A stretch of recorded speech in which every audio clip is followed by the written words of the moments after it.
Good morning students. आज हम history का chapter number first book B का जो है मतलब चैप्टर नंबर 7 कहलाएगा। बुक बी का फर्स्ट चैप्टर है आपकी हिस्ट्री का और ये चैप्टर नंबर 7 है new question and ideas. Okay, इस चैप्टर में हम जो न्यू आइडियाज़ जो जिन्होंने काफ़ी पॉजिटिव चेंजेस किए है ना, कुछ ऐसे पीपल जिन्होंने बहुत एक पॉजिटिव चेंज लेके आए हमारी सोसाइटी में, उससे रिलेटेड हम इस चैप्टर में पढ़ेंगे। ओके, अब अगर हम थोड़ा सा एग्जांपल ले, जैसे कि लाइक एन एग्जांपल हम देते हैं कि पहले ऐसी सोच थी कि दैट अनटचेबल्स को अपने घर में नहीं बुलाना है, अब वो जो है मंदिर नहीं जा सकते हैं। अनटचेबल्स अछूत कहते थे उस समय।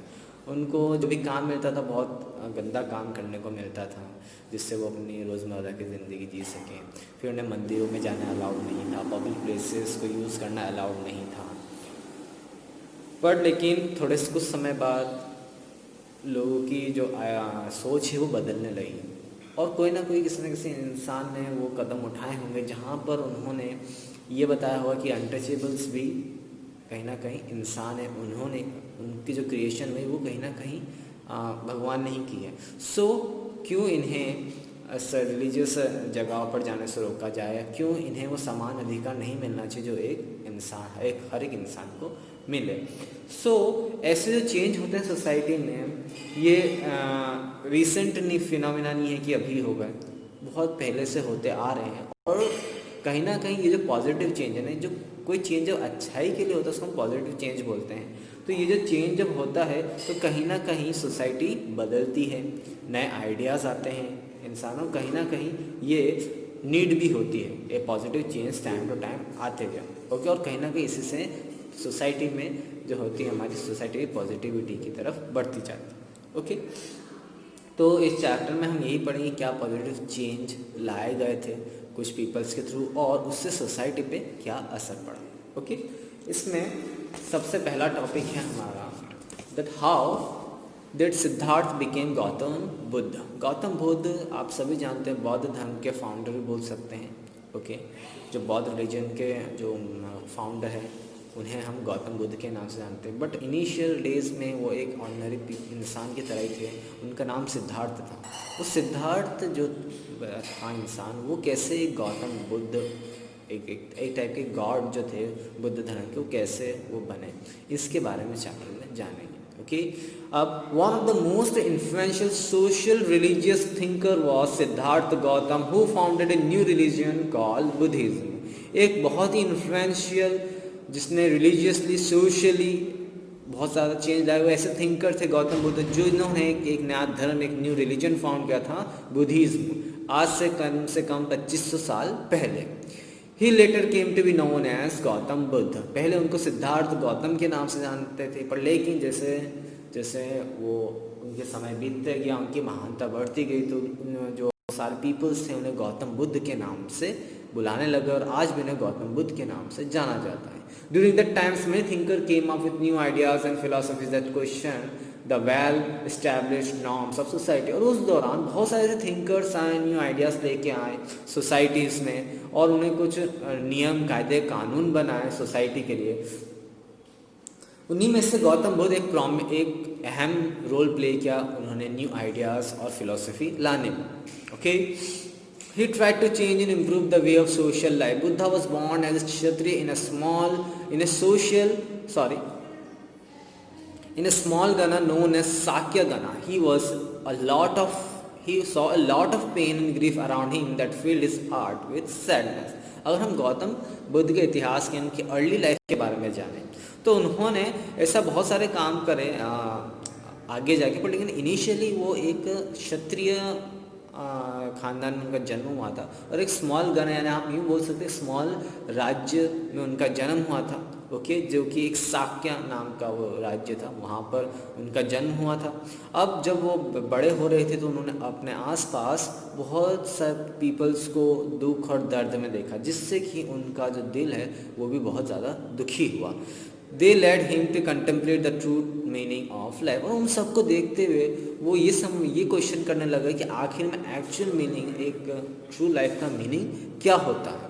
and he started thinking about the ways to remove sorrow and pain from people's life. In search of these answers, he left his home at a very young age. हालांकि वो एक क्षत्रिय खानदान में उनका जन्म हुआ था, हो सकता आगे जाके वो राजा बन सकते थे, बट लेकिन उनके दिमाग में ये सोचने लगा कि कैसे मैं इन सभी पीपल्स का दुख और दर्द को कैसे कम कर सकूं या पूरी तरीके से ख़त्म कर सकूं। इस वजह से ही उन्होंने अपना at a very young age उन्होंने अपना घर, अपना राज्य सब कुछ छोड़ दिया। Siddharth wandered for many years participating in discussion with other thinkers and scholars. और उसके लिए सिद्धार्थ जब इनिशियल डेज में क्या करना, शुरुआती दिनों में क्या करना है, जगह जगह घूमने लगा है, जो डिफरेंट स्कॉलर्स हैं, नहीं ज्ञानी जो पीपल्स उनके साथ बैठने लगे, उनकी क्या थिंकिंग है इनके बारे में उन्होंने सुना। Finally having followed the path of realisation based on the noble eightfold path and after meditating for years he get enlightenment. और ऐसा बिलीफ है कि एक पाथ ऑफ रियलाइजेशन उनको पता चला, जो कि 8 सिद्धांत माने जाते हैं बौद्ध धर्म के, वो उन्होंने डिस्कवर करे और बहुत सालों तक उन्होंने ध्यान किया, मेडिटेट किया, और जब जाके लास्टली उनको बोध गया बिहार में उनको एनलाइटमेंट मिला। एनलाइटमेंट को अगर हम रिलीजियस फॉर्म में बोले तो दिव्यता हम बोल सकते हैं। उनको जब बोध गया बिहार में, उनको एक पीपल के पेड़ के नीचे उनको वो दिव्यता प्राप्त हुई।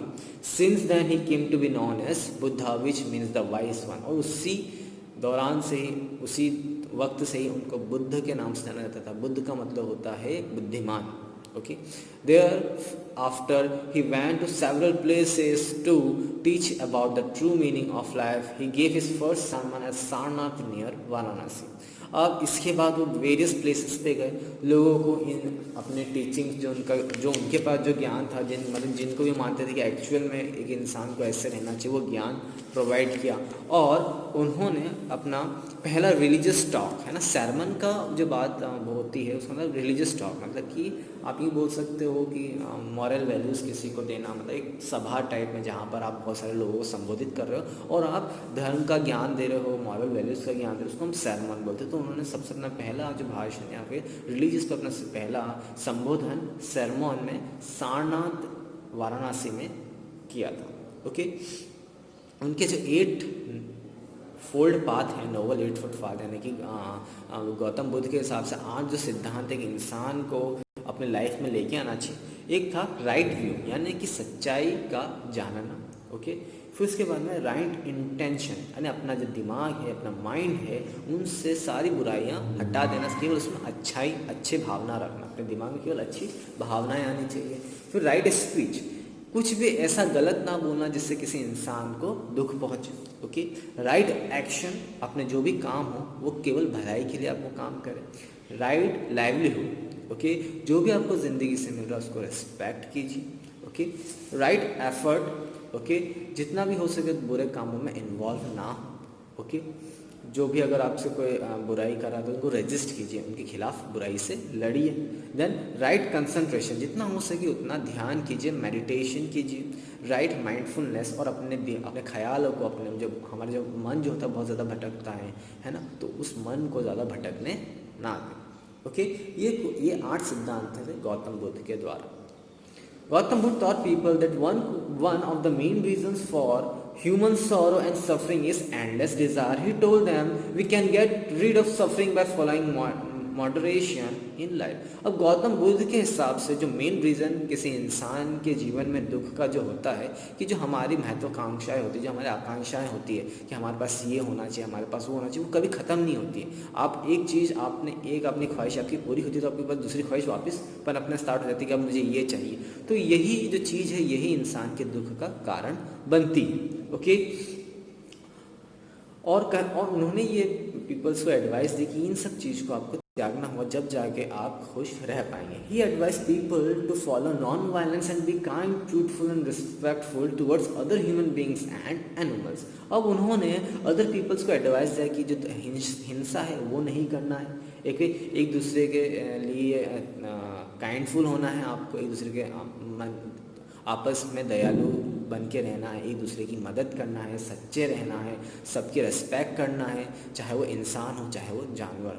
Okay, he believed in life after death and perhaps that the result of our action और karma affect us both in this life as well as in the next life. अब उनका ये मानना था कि इंसान की मृत्यु के बाद भी एक दूसरे जन्म में, एक दूसरे फॉर्म ऑफ लिविंग बीइंग में उसका जन्म होता है। हो सकता है वो इंसान हो सकता है, किसी भी रूप ऑफ लिविंग बीइंग जो होते हैं उसमें के फॉर्म उसका जन्म होता है।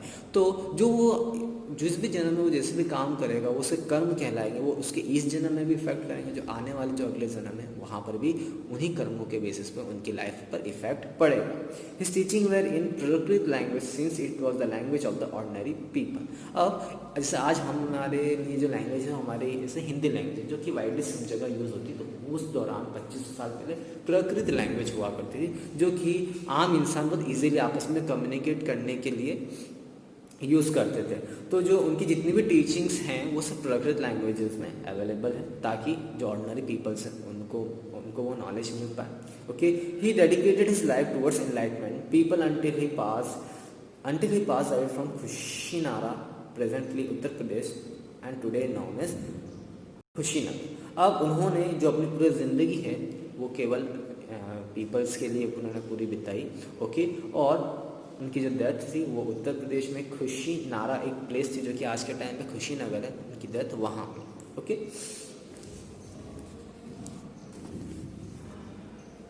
मेडिटेशन क्या होता है आप सभी जानते हैं। मेडिटेशन जब हम ध्यान लगाते हैं जिसमें हमारा मन नहीं भटकता, आँख बंद करके ध्यान लगाते हैं, और उस दौरान जब आप ध्यान लगाते हैं तो आपके मन में, आपके ध्यान में कुछ ख्याल नहीं आना चाहिए, किसी एक जगह आपको फोकस करना है, किसी और टाइप का कुछ ख्याल नहीं आना है। ओके, और बुद्धा ने वो सालों साल प्रैक्टिस की थी और जब जाकर उनको दिव्यता प्राप्त हुई थी। ओके, अब जो मोनास्ट्री जो कि बोहिमादा विहार जो कि बोध गया में है, जहाँ पर उन्हें मतलब यूँ आप बोल सकते हो जहाँ पे उनको दिव्यता मिली, वहाँ पर एक टेम्पल बनाया गया, महाबोधि टेम्पल।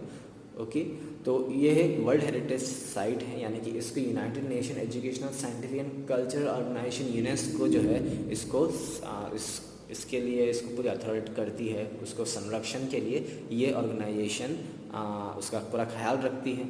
और इसको वो जगह इसलिए मिली तो कि इसको कल्चरली इसका बहुत ज़्यादा इंपॉर्टेंस, और आर्किटेक्चरली मतलब कि इसका जो बनावट है, उस मंदिर की जो बनावट है बहुत ज़्यादा इम्पॉर्टेंट है, मतलब उस समय के इतिहास को दर्शाती है, इसलिए यूनेस्को इस प्लेस को संरक्षण करती है, उनको बचा कर रखती है, और ऐसी धरोहर मतलब जो हमारी यूनिक धरोहर में से एक मानती है। ओके, आज के लिए इतना ही। जब हम नेक्स्ट लेक्चर में मिलेंगे तो हम उपनिषद क्या होते हैं इनके बारे में जानेंगे। ओके, आज के लिए इतना ही। थैंक